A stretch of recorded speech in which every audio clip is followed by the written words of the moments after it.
নমস্কাৰ। আজিৰ এই ভিডিঅ'টো জানক ধনু ৰাশিৰ ব্যক্তিসকলৰ বাবে এপ্ৰিলৰ মাহটো কেনেকুৱা যাব। দন্ত্য ধ, ফ, ভ এইকেইটা আখৰেৰে যিসকল ব্যক্তিৰ নাম আৰম্ভ হয় তেওঁলোকৰ হৈছে ধনু ৰাশি। এই ভিডিঅ'টো চাই যদি ভাল লাগে তেতিয়াহ'লে এইকেইটা আখৰেৰে নাম আৰম্ভ হোৱা ব্যক্তিসকলৰ সৈতে ভিডিঅ'টো শ্বেয়াৰ কৰিবলৈ নাপাহৰিব। প্ৰথমতে দেখুৱাই দিছোঁ আপোনালোকৰ স্বাস্থ্যৰ ক্ষেত্ৰত। ৰাশিৰ মালিক হৈছে আপোনালোকৰ বৃহস্পতি। বৰ্তমান সময়ছোৱাত অতিশয় ভাল স্থিতি, যদিও সপ্তম ঘৰত বৃহস্পতি এটা কাৰক নহয়, কিন্তু আপোনালোকৰ স্বাস্থ্যজনিত ক্ষেত্ৰত নিশ্চয় আপোনালোকক সহায় কৰিব। বৃহস্পতিৰ দৃষ্টি আপোনালোকৰ একাদশত আৰু তৃতীয় ঘৰতো আছে।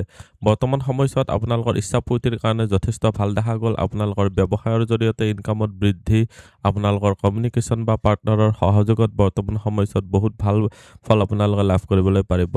ৰোগৰ স্থানৰ ক্ষেত্ৰত চালে শুক্ৰ গ্ৰহটো ৰোগৰ স্থানৰ মালিক হৈ ৰোগৰ স্থানতে আহিব আপোনালোকৰ 19 তাৰিখৰ পিছত।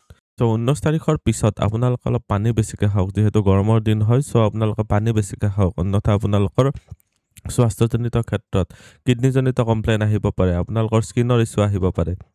তাৰ প্ৰতি অলপ ধ্যান ৰাখিব পাৰিব লাগিব। আৰু এটা ক্ষেত্ৰত সাৱধান হ'ব, আপোনালোকৰ ৰবি আৰু শনিৰ যুতি যিহেতু 14 তাৰিখলৈকে আছে, এইখিনি সময়ছোৱাত হাৰ্টৰ কলেষ্টৰল ৰিলেটেড বা ট্ৰাইগ্লিচাৰাইড ৰিলেটেড যদি প্ৰব্লেম হৈ আছে, বৰ্তমান খুব সাৱধান হওক। যিসকল বৃদ্ধ হৈছে বা হাৰ্ট দুৰ্বল হৈছে, কলিজাটো দুৰ্বল হৈছে, তেওঁলোকৰ কাৰণে কৈছোঁ যে অলপ বেছি সাৱধান হওক। ৰাতিপুৱা পাৰিলে ৰ'দত বহক, শাৰীৰিক এক্টিভিটি ৰাখক, কিন্তু এনেকুৱা কাম নকৰিব যে বহুত বেছিকৈ হাৰ্ট পাম্পিংটো বা হাৰ্ট ৰেটটো বাঢ়ি গৈছে, তেনেকুৱা যাতে নহয়। তাৰ প্ৰতি অলপ ধ্যান ৰাখিব পাৰিব লাগিব। উপাৰ্জন, ধন সঞ্চয়, চৰকাৰী চাকৰি, ব্যৱসায়ৰ ক্ষেত্ৰত কৈছোঁ। উপাৰ্জনৰ ক্ষেত্ৰত ব্যৱসায়ৰ জৰিয়তে বহুত ভাল। সৰু সুৰা ভ্ৰমণ, ইনফৰমেশ্যন টেকন'লজি, সমাচাৰ মাধ্যম এইবিলাক ক্ষেত্ৰত যদি জড়িত হৈ আছে, আপোনালোকে যথেষ্ট ভাল বেনিফিট পাব পাৰিব। ইনকামৰ ঘৰত ৰাহুৰ দৃষ্টিও আছে। আপোনালোকৰ কৰ্মস্থানত শনিৰ দৃষ্টি থকাৰ কাৰণে যিসকল সহকৰ্মী থাকিব তেওঁলোকৰ সৈতে মতবিৰোধ হ'ব পাৰে, বা কোনোবাই আপোনাৰ এগেইনষ্টত কিবা প্লেনিঙৰো চেষ্টা কৰিব পাৰে। তাৰ প্ৰতি অলপ ধ্যান ৰাখিব পাৰিব লাগিব। ইয়াতে দেখুৱাই দিছোঁ, এতিয়া যিহেতু আপোনালোকৰ ৰোগৰ স্থানত আপোনালোকৰ শনিৰ দৃষ্টিও আহি আছে, বৰ্তমান সময়ছোৱাত কিছুমান বিষজনিত বেমাৰে আপোনালোকক ডিষ্টাৰ্ব দিব। চাকৰি প্ৰাপ্তিৰ ক্ষেত্ৰত প্ৰাইভেট চাকৰিৰ ক্ষেত্ৰত সিমান মেজৰতে ইছ্যু নাই, কিন্তু চৰকাৰী চাকৰি প্ৰাপ্তিৰ ক্ষেত্ৰত অলপ অধিক কষ্ট কৰিহে আপোনালোকে সাফল্য লাভ কৰিবলৈ পাৰিব।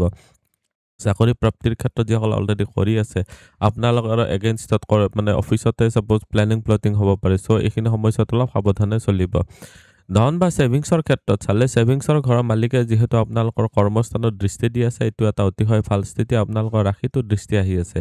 নাৰ্ভজনিত প্ৰব্লেম বা আপোনালোকৰ কিছুমান হাৰ্ডিজনিত প্ৰব্লেম, আপোনালোকৰ জইণ্ট ৰিলেটেড পেইন, এইখিনি সময়ছোৱাত স্বাভাৱিক। এতিয়া দেখুৱাই দিছোঁ ভাগ্য, পিতা, ধৰ্ম বা গুৰুজনাৰ ক্ষেত্ৰত। ভাগ্যস্থানত কেতুৰ স্থিতি ধৰ্ম কৰ্মৰ কাৰণে বহুতেই ভাল। পিতা বা গুৰুজনাৰ ফালৰ পৰা অলপ বিৰক্তি ভাৱ আহিব পাৰে, তাৰ প্ৰতি আপোনালোকে ৰিলেশ্যনশ্বিপটো ভালদৰে মেইনটেইন কৰিবলৈ চেষ্টা কৰিব লাগিব। ধৰ্ম কৰ্মৰ ক্ষেত্ৰত বিশেষ ভাল। বৃহস্পতিও কেন্দ্ৰভাৱস্থ হৈ আপোনালোকৰ ৰাশিতে দৃষ্টি দি আছে, বহুতেই ভাল। পিতা বা গুৰুজনৰ ফালৰ পৰা অলপমান বিৰক্তি ভাৱ আহিব পাৰে, ছাপ'জ আপুনি বিচৰা ধৰণে ছাপৰ্ট নাপাব পাৰে। তাৰ প্ৰতি আপোনালোকে এটা ভাল ৰিলেশ্যন মেইনটেইন কৰিবলৈ চেষ্টা কৰিব লাগিব। এইটো কোৱা নাই যে বহুত বেয়া হৈ যাব, কিন্তু অলপ তিতাকেহা বিৰক্তি ভাৱ বা বিষাদাত্মক কিছুমান চিন্তা আহিব। প্ৰেম প্ৰসংগ বা বৈবাহিক জীৱনৰ ক্ষেত্ৰত চালে, লাভ ৰিলেশ্যনশ্বিপৰ ঘৰত শুক্ৰ গ্ৰহটো আছে 19 তাৰিখলৈকে, 14 তাৰিখৰ পিছত ৰবি আহিব। ইয়াতে কেতুৰ দৃষ্টি আহি আছে। বৰ্তমান সময়ছোৱাত মংগল গ্ৰহটো যিহেতু 2 তাৰিখলৈকে ইয়াতে আছে, তাৰপিছত শনিৰ সৈতে কানেক্ট হ'ব।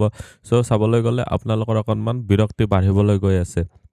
বিশেষকৈ 19 তাৰিখৰ পিছত আপোনালোকৰ শত্ৰুৰ প্ৰভাৱত অলপ আপোনালোকৰ লাভ ৰিলেশ্যনশ্বিপটো আৰু অলপ বেছি বেয়াৰ পিনে যাব পাৰে। অলপ আপোনালোকে সাৱধান হ'ব লাগিব। মুঠতে চাবলৈ গ'লে আপোনালোকৰ সহকৰ্মীয়ে হওক বা প্ৰেমিক প্ৰেমিকাই হওক, চব ক্ষেত্ৰতে আপোনালোকে অলপ সাৱধান হৈ চলিব লাগিব। বিবাহিতসকলৰ কাৰণে কৈছোঁ, হাজবেণ্ড বা ৱাইফৰ ফালৰ পৰা খুব ছাপৰ্ট পাব। ছাপৰ্টৰ জৰিয়তে এইখিনি সময়ছোৱাত নিশ্চয় লাভান্বিত হ'ব পাৰিব। এতিয়া দেখুৱাই দিছোঁ সাধাৰণ শিক্ষা আৰু উচ্চ শিক্ষাৰ ক্ষেত্ৰত। সাধাৰণ শিক্ষাৰ ঘৰৰ মালিক হৈছে আপোনালোকৰ কাৰণে বৃহস্পতি। বৃহস্পতি গৈ কিনে আপোনালোকৰ এটা কেন্দ্ৰভাৱস্থ হৈ আছে, ৰাশিতে দৃষ্টি দি আছে, বহুতেই ভাল। বৰ্তমান সময়ছোৱাত আপোনালোকৰ কিছুমান মনোযোগ দিব পৰা যিটো শক্তি, আপোনালোকৰ স্মৃতি শক্তি বহুত ভাল থাকিব। বৰ্তমান সময়ছোৱাত মেমৰি পাৱাৰ খুব এক্টিভ দেখা গৈছে। ৰবি আৰু শনিৰ জ্যোতিৰ কাৰণে বৰ্তমান সময়ছোৱাত আপোনালোকে কষ্ট অধিক কৰিব লাগিব, অলপ টাইম টেবুল মেইনটেইন কৰিব লাগিব, সময় অলপ বেছিকৈ দিব পাৰিব লাগিব। তেতিয়া আপোনালোকে শিক্ষা দীক্ষাৰ ক্ষেত্ৰত বহুতে ভাল ফল পাব পাৰিব। উচ্চ শিক্ষাৰ ক্ষেত্ৰতো বেয়া নহয়, কিন্তু আকৌ ক'ম যে আপোনালোকে সময় দিয়ক, সময় বেছিকৈ দিয়ক, বহুতে বেনিফিটেড হ'ব পাৰিব।